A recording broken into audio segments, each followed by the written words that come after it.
আসসালামু আলাইকুম, hello everyone, welcome back to my channel. বুটের ডাল দিয়ে গরুর মাংস ভুনা রেসিপি সকালের নাস্তা। শুধু এই রেসিপিটি নাস্তার জন্য না, এই রেসিপিটি পোলাও কিংবা গরম ভাতের সঙ্গে পরিবেশন করে নিতে পারেন। চলুন সহজভাবে রেসিপিটি দেখে নেওয়া যাক। বিসমিল্লাহির রহমানির রহিম।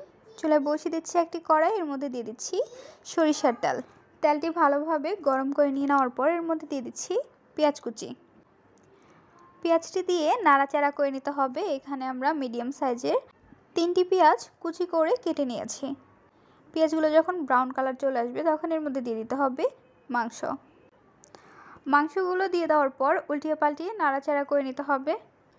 মাংসগুলোর যখন কালার চেঞ্জ হয়ে যাবে, অর্থাৎ 2 থেকে 3 মিনিট পর মাংসগুলো নাড়াচাড়া করে এর মধ্যে আমরা দিয়ে দিব আদা রসুন বাটা 2 টেবিল চামচ।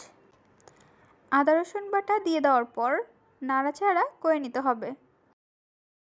এখন আমরা মাংসের মধ্যে অ্যাড করে দেব কাঁচামরিচের পেস্ট। অল্প পরিমাণ পানি দিয়ে দিচ্ছি, নাড়াচাড়া করে নিতে হবে। দিয়ে দিচ্ছি তেজপাতা, এলাচ, লং, দারচিনি, গুঁড়ো মরিচের গুঁড়ো 1.5 টেবিল চামচ, হলুদের গুঁড়ো 1 টেবিল চামচ, ধনিয়ার গুঁড়ো 1/2 টেবিল চামচ, স্বাদ অনুযায়ী লবণ, গরম মশলার গুঁড়ো 1/2 টেবিল চামচ। নাড়াচাড়া করে সবগুলো মশলা একত্রে মিক্সড করে নিতে হবে। 2 থেকে 3 মিনিটের জন্য ঢাকনা দিয়ে ঢেকে রেখে দেব। ঢাকনাটি উঠিয়ে নিচ্ছি। নাড়াচাড়া করে নিতে হবে। মাংসটি ভালোভাবে কষিয়ে নিতে হবে। নাড়াচাড়া করে আবারও আমরা ঢাকনা দিয়ে ঢেকে রেখে দেব। চলে আসলাম 3 মিনিট পর, ঢাকনাটি উঠিয়ে নিচ্ছি। মাংসটি নাড়াচাড়া করে আবারও ঢেকে রেখে দিতে হবে। গরুর মাংসটি যখন ভালোভাবে কষানো হয়ে যাবে, অর্থাৎ চারপাশে তেল উঠে আসবে, তখন বুঝতে পারবেন পারফেক্টভাবে কষানো হয়ে গিয়েছে। এখন আমরা এর মধ্যে দিয়ে দিচ্ছি পানি। এখানে আমরা গরম পানি দিয়ে দিয়েছি।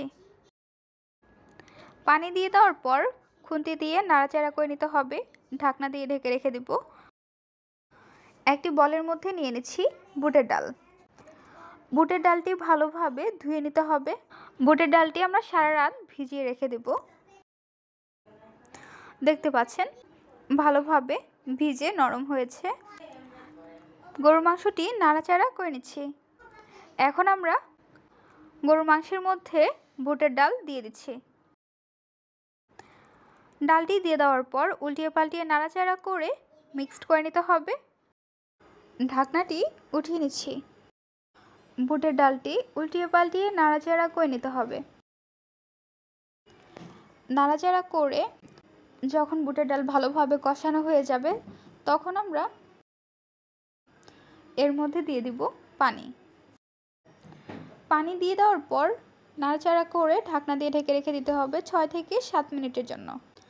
চলে আসলাম 7 মিনিট পর, ঢাকনাটি উঠিয়ে নিচ্ছি। চেক করে নিচ্ছি বুটের ডালটি ভালোভাবে সিদ্ধ হয়েছে কিনা। দেখতে পাচ্ছেন এখনও ভালোভাবে সিদ্ধ হয়নি, তাই আবারও ঢাকনা দিয়ে ঢেকে রেখে দেব। ঢাকনাটি উঠিয়ে নাড়াচাড়া করে নিচ্ছি এবং চেক করে নিচ্ছি মাংসটি সিদ্ধ হয়েছে কিনা। মাংস ভালোভাবে সিদ্ধ করা হয়ে গিয়েছে। এখন আমরা বাগার দিয়ে দিব। চুলায় বসিয়ে দিচ্ছি ছোট একটি ফ্রাই প্যান। এর মধ্যে দিয়ে দিচ্ছি সয়াবিন তেল। তেলটি হালকা গরম করে এর মধ্যে দিয়ে দিব পেঁয়াজ কুচি। পেঁয়াজটি উল্টিয়ে পাল্টিয়ে নাড়াচাড়া করে নিতে হবে। পেঁয়াজটি নাড়াচাড়া করে যখন এর কালার চেঞ্জ হয়ে যাবে, বাদামি কালার চলে আসবে, তখন আমরা এর মধ্যে দিয়ে দিব গুঁড়ো মরিচের গুঁড়ো 1/2 টেবিল চামচ। নাড়াচাড়া করে নিতে হবে। মাংসের ঢাকনাটি উঠিয়ে নিচ্ছি। এখন আমরা এর মধ্যে দিয়ে দিব পেঁয়াজ বাগার। দিয়ে দেওয়ার পর নাড়াচাড়া করে আমরা চুলাটি অফ করে পরিবেশন করে নিব। তৈরি হয়ে গেল মজাদার সকালে নাস্তা রেসিপি। খুবই সহজ এবং অতুলনীয় স্বাদের বুটের ডাল দিয়ে গরু মাংস রেসিপি। আপনাদের কাছে কেমন লেগেছে তা অবশ্যই জানিয়ে দিবেন আপনাদের মূল্যবান মতামতটি। ভিডিওটি যদি ভালো লাগে তাহলে অবশ্যই একটি লাইক করে দিবেন এবং সাবস্ক্রাইব করে আমাদের পাশে থাকবেন। আরও মজার মজার রেসিপি দেখার জন্য সবাইকে আমন্ত্রণ রইল। আজকের পর্বে এখানে বিদায় নিচ্ছি গাইস। আসসালামু আলাইকুম, ভালো থাকবেন সবাই, আল্লাহ হাফেজ।